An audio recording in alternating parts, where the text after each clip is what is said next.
Hey there, welcome to Life Noggin. We live in a part of the solar system called the Goldilocks zone, where it's not too hot that all the water evaporates away, but it's also not too cold where it freezes instead. And unless you're an astronaut, the big spherical rock will be your home for life. But what if that home suddenly changed? What if in a split second the Earth doubled in size?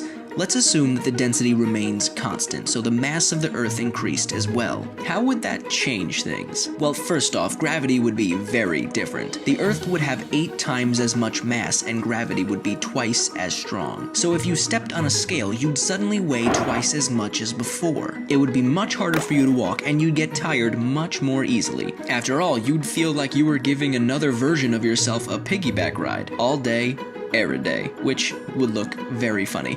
Over the years, human bones, especially in the legs, would have to become stronger to support this increased weight. Meanwhile, trees would start to collapse, and any new trees that grow in their place might not grow as tall. See, there's a limit for how tall a tree can grow, usually around 400 feet or so. This limit is determined by gravity, since the taller the tree is, the more energy is required to transport water from the roots to the top. If the amount of energy the tree gains from photosynthesis is more than the energy it takes to transport the water, it'll keep growing. Otherwise, it'll stop. So, if the Earth suddenly got twice as big, trees like the California redwood may not be as impressive. Luckily, even though the gravitational pull of the Earth will be stronger, it still won't be enough to break the moon apart. See, in order for that to happen, the moon would have to be within the Earth's Roche limit. This is the minimum distance the moon can approach the Earth without being torn apart by tidal forces. This happens because the near side of the moon is pulled in harder than the far side. When the moon gets close enough to the Earth, the gravity holding it together is overcome by this cosmic tug. Inside that limit, Earth's gravity will tear the moon apart,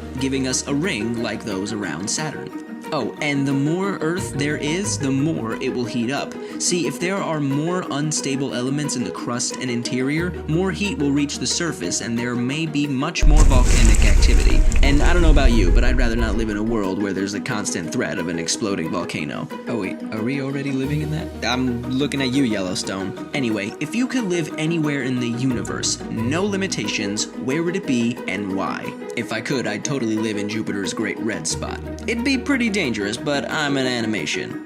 I can totally handle it. Make sure you come back every Monday for a brand new video. As always, I'm Blocko. This has been Life Noggin. Don't forget to keep on thinking.